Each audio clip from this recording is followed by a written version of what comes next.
Bonsoir à tous et bienvenue sur la locale télévision. Quel plaisir de vous retrouver pour ce Ramadan 2014. C'est le premier jour aujourd'hui. On vous souhaite bien évidemment un très bon appétit. Alors comme l'édition précédente, j'aurai le plaisir de vous retrouver tous les soirs à 21h pour un nouveau numéro et une nouvelle thématique. On parlera de culture, on parlera de gastronomie, on parlera de conversion, de médias et islam. En tout cas, ce soir, c'est le numéro 1. Tout simplement, qu'est-ce que le Ramadan? Pour commencer, Sébastien Sog est allé à la rencontre des Français pour leur demander. Ramadan, c'est le mois sacré pour les musulmans. On va jeûner et puis implorer Allah, faire beaucoup d'invocations pour qu'il nous donne le bonheur, la santé et puis une longue vie. Et puis il nous donne le paradis qu'on cherche. C'est le but même quoi, de notre venue dans ce bas monde. C'est un mois où, comment dirais-je, on est comme les pauvres parce que vous ne mangez pas toute la journée, il y a des gens qui ne mangent pas, donc c'est différent. Donc on est à égalité donc ce mois-ci. Moi, je ne connais pas trop le Ramadan, donc je ne sais pas. Personnellement, je ne peux pas dire quelque chose dessus puisque je ne suis pas... Pour moi, je respecte. Je respecte les choses qui font les gens pour son religion. Je suis toujours très impressionnée par la capacité des gens qui se lancent dans le Ramadan, qui font cet exercice formidable de jeûne. C'est les heures des repas qui sont différents. C'est ça. Et cette année, ça s'annonce très difficile, le Ramadan. Non, c'est pas dur. Quand on a la foi, c'est facile. C'est comme de l'eau à boire. Quand on a la foi, quand on croit à Allah, ok, c'est comme de l'eau à boire.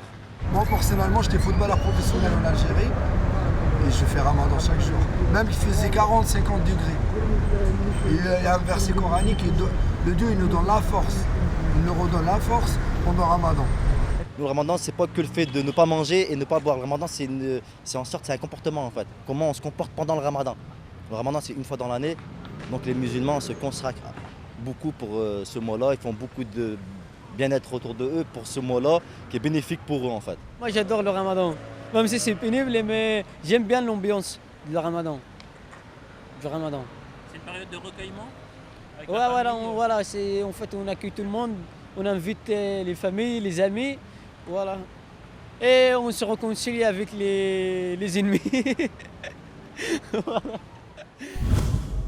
De retour pour ce premier numéro de Ramadan 2014. La thématique ce soir, qu'est-ce que le Ramadan? Alors pour en savoir un peu plus, origine, droit, règles, je suis allé à la rencontre de Malek Chebel, essayiste, philosophe, anthropologue des religions. On l'écoute et on se retrouve tout de suite après. Le Ramadan est une prescription religieuse. C'est même une prescription coranique. C'est-à-dire qu'avant l'islam, les gens jeûnaient de temps en temps, mais de manière aléatoire. Il n'y avait pas d'obligation, ce n'était pas un rituel. Le Coran installe le rituel. C'est lui qui décrète que quand vous verrez la lune, le croissant de lune, vous commencerez à jeûner pour la durée d'un mois lunaire, évidemment. D'un mois, ça veut dire, entre parenthèses, lunaire, parce que c'est le rythme sur lequel l'année liturgique musulmane est installée. C'est donc une prescription coranique, elle est la troisième prescription de l'islam. Après la shahada, la prière, c'est le Ramadan. Le Ramadan ou la zakat, selon les écoles, mais en tout cas, elle fait partie des 5 priorités de l'islam. Le Ramadan étant une prescription coranique, au fond, elle n'a évolué qu'à la marge. L'essentiel n'a pas bougé. Il faut démarrer le jeûne au premier jour de la lunaison du mois de Ramadan. Le mois de Ramadan, Ramazan, c'est le nom du mois. C'est le nom du mois et le nom du rite. Et pour 30 jours, 29 ou 30 jours. Parce qu'il faut savoir que l'année lunaire est un peu plus courte que l'année solaire. Et comme elle est courte de 10 jours à 10 jours et demi par an, c'est-à-dire qu'il y a moins de 10 jours et demi par an pour faire l'année solaire, ce qui explique que le Ramadan monte dans le calendrier. C'est-à-dire que l'année dernière, il était en juillet, maintenant il est en juin. Et dans 3 ans, il sera en mai. Et dans 6 ans, ça sera en avril, etc. Et donc, il recule un peu dans le cours de l'année. Ce qui établit du reste, par ailleurs, juste mais en parenthèse, ce qui établit une certaine équité entre tous les hémisphères. Alors, la signification des prescriptions rituelles de l'islam sont toujours une élaboration postérieure. C'est une fois que le rite est installé que les musulmans cherchent l'explication. L'explicatif est toujours un démonstratif. C'est toujours, si vous voulez, il vient toujours corroborer la prescription. tant qu'il n'y a pas de prescription, il n'y a pas d'explication. Et les shihad, il se fait toujours sur des prescriptions fixes et établies. Donc on peut dire, mais c'est une perlaboration, c'est-à-dire que c'est une explication qui est venue postérieurement. On peut dire que de même que le ramadan établit une équité entre les hémisphères et les méridiens, puisqu'il remonte dans l'année et donc il permet aux gens qui jeûnent dans le sud et aux gens qui jeûnent dans le nord, sur une période, sur un cycle de 36 années, de jeûner à peu près dans les mêmes conditions, avec un partage égal. De même, on dit qu'il participe à une sorte d'équité sociale, puisqu'il permet aux uns et aux autres de prendre conscience de la condition humaine qui existe autour d'eux. Donc le ramadan, la dimension spirituelle du ramadan est d'abord d'obéir à un rite. D'abord, l'obéissance à un rite prescrit par le Coran, un rite divin, un choix divin, prioritairement. Secondement, je pense que le ramadan obéit à une sorte de logique sociale ou de justice sociale, du point de vue du rapport à la richesse et du rapport au confort et au bien-être. Et troisièmement, pour les plus spirituels, il accomplit le rite. Il permet de parfaire le rite. Tout un chacun, quand on est au sein de l'islam, nous affrontons les mêmes conditions de vie dans notre parcours. Il se trouve que, en effet, cette dimension-là est importante.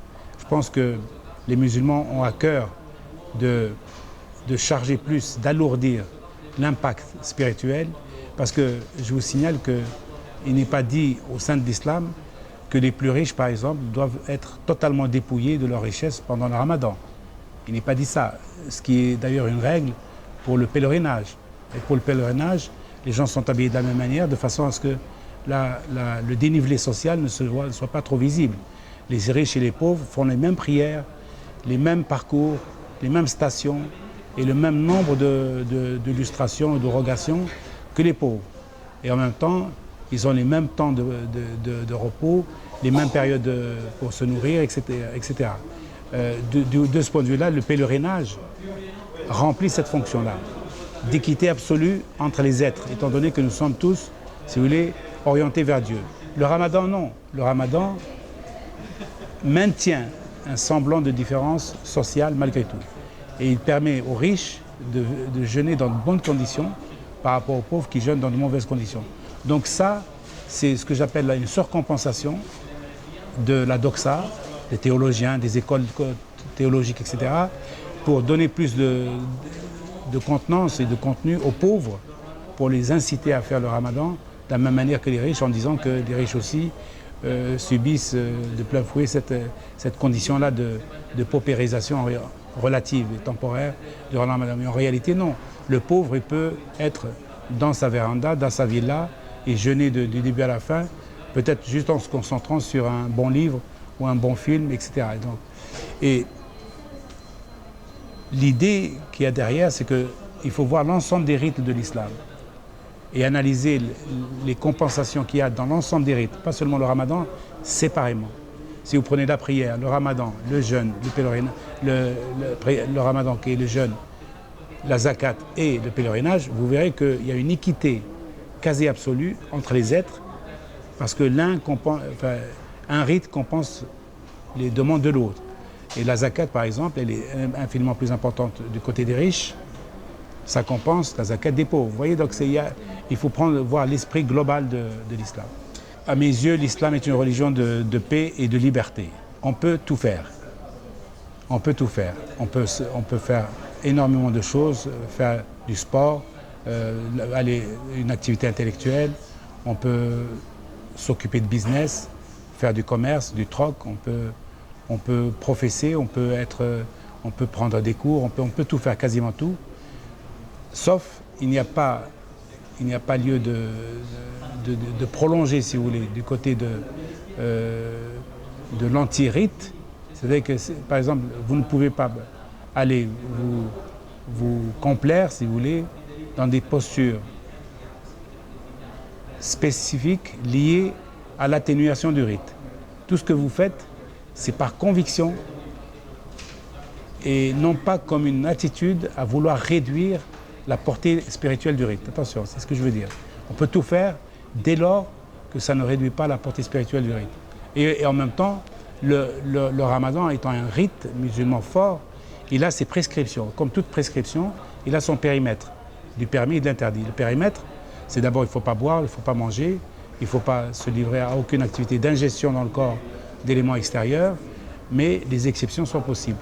Quand on est un vieillard valétudinaire qui a besoin de médicaments pour survivre, l'islam est une religion de tolérance et de respect. Il peut respecter le protocole médical, par exemple, qui vient comme une femme enceinte, une femme qui a des règles, ses règles, une femme qui allait, etc. Il y a donc toute une série de conditions qui permettent aux musulmans d'aménager le ramadan sans enfreinte de rite. Aménager le ramadan sans enfreinte de rite. Et s'ils le font intentionnellement, c'est pas bon. S'ils le font par nécessité, oui, c'est bon. L'islam de France, l'islam en France, pour moi, ça ne rime à rien. Il y a un seul islam qui est valable dans le monde entier avec des applications régionales ou locales. Et pour le coup national. Mais l'application nationale n'est qu'une application d'un islam qui est supranational. Donc l'islam, l'évolution de l'islam dans sa globalité, elle va, à mes yeux, elle rentre dans une période de conquête de soi, de conquête d'identité, de reconquête d'identité, de désaliénation. Je crois qu'on a vécu toute une période d'aliénation et de contrôle idéologique, et nous sommes sur le point de nous débarrasser ou d'atténuer, d'affaiblir ce contrôle idéologique. Par exemple, en France, mais ça c'est valable pour l'ensemble de la planète, mais pour ce qui est de la France, je pense qu'on n'est plus dans la période où les caves régulaient la barre d'HLM, où les caves régulaient l'islam de France. Nous ne sommes plus dans cette période-là, et par la grâce de Dieu, l'islam de France a fait d'énormes progrès dans la prise de conscience de la nécessité de se désaliéner, de se séparer des prédicateurs et des mouvements idéologiques qui nous pilotent de l'extérieur. Ça, c'est une très bonne chose pour l'islam français, dans le sens où il donne aux citoyens d'origine musulmane plus de responsabilité, plus de citoyenneté et plus de républicanisme. Et donc, moi, à mes yeux, nous vivons actuellement une sorte de paix islamique, de paix franco-islamique, momentanée, parce que nous avons pris conscience que par le passé, l'islam était largement indexé sur un agenda qui n'est pas le nôtre. Et cette prise de conscience, pour l'instant, nous en subissons les bonnes conséquences, les conséquences positives, en espérant que ça perdure, évidemment, et que nous gardons cet esprit critique que nous avons acquis, durement d'ailleurs, par rapport à toutes les aliénations qu'il y avait autour. Ramadan Mabrouk à tous et à toutes, dans le bien-être, dans la paix, dans le travail, parce que je pense que par le travail, nous nous améliorons en tant que musulmans, parce que sans travail, vous pouvez être 24 sur 24 à la mosquée, vous ne serez pas meilleur musulman. Je pense que par le travail, par le sérieux, par le respect, par la paix, que la paix, je ne sais pas, diffuse dans nos actes, dans nos gestes, dans nos cœurs, et que nous soyons tous, les uns et les autres, responsables de la beauté de l'islam à l'extérieur.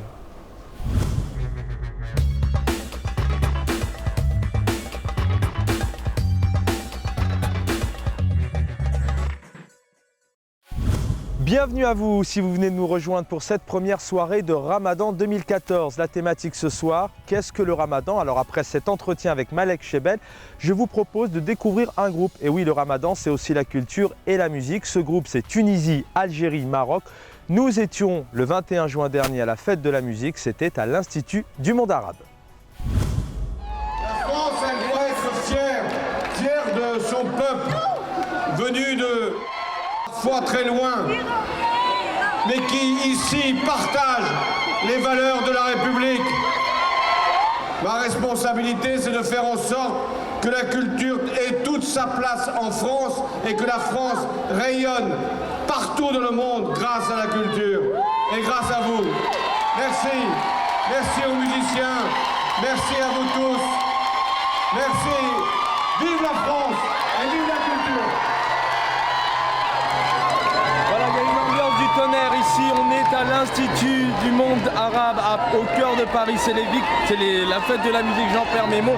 Et dans un instant sur la scène, c'est Tam Tam, Tunisie, Algérie et Maroc.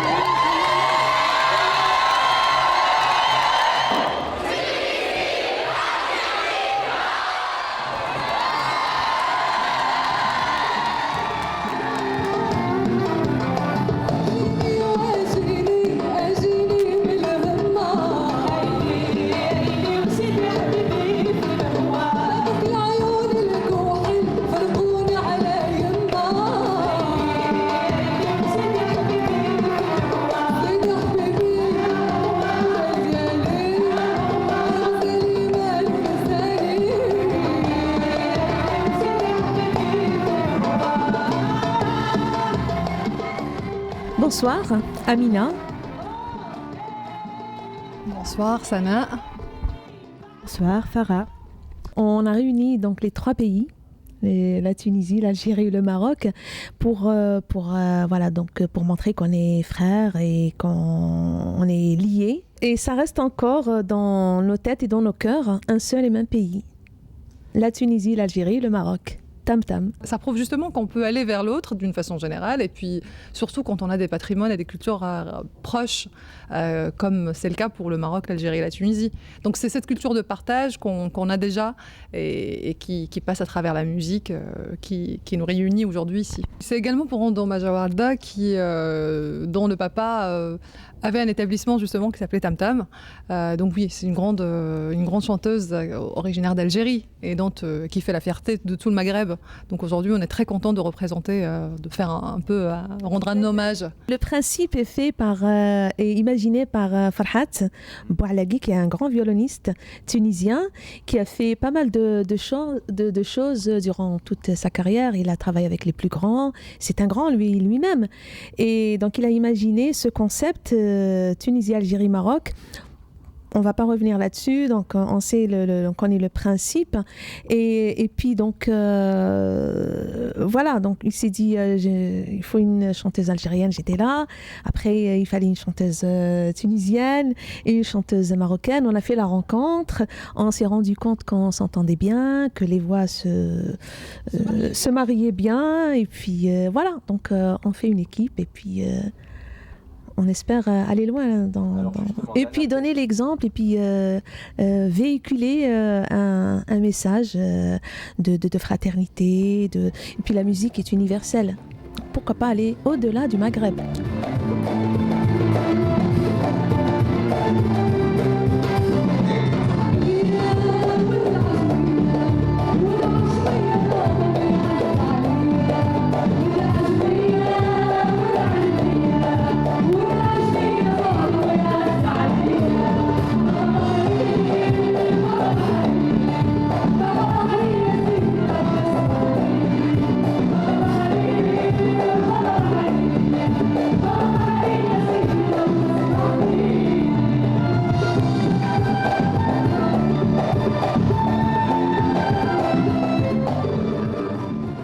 On a eu donc la chance de passer aujourd'hui à l'Institut du monde arabe, qui est un endroit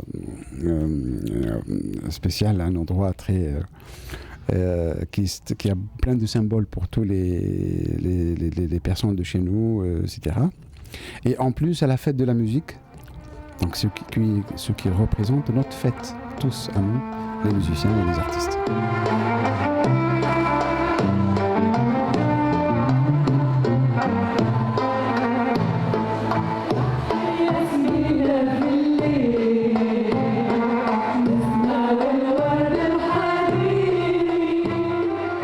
Donc on est très content d'être là et puis ça va nous encourager justement à avancer sur l'album qui normalement va se préparer pour les quelques mois qui viennent. Donc, voilà.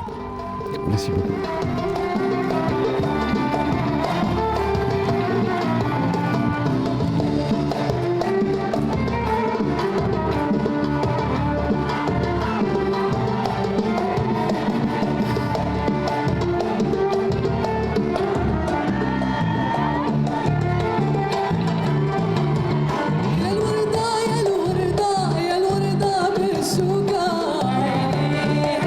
سيدي حبيبي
الشباني دور بيها تخدم عليك وعليها دور بيها يا الشباني دور بيها تخدم عليك وعليها هنا ولهي هنا حسن ملهي طالعة للعقبة والنار شعلة فيه هنا ولهي هنا خير ملهي طالعة للعقبة والنار شعلة فيه.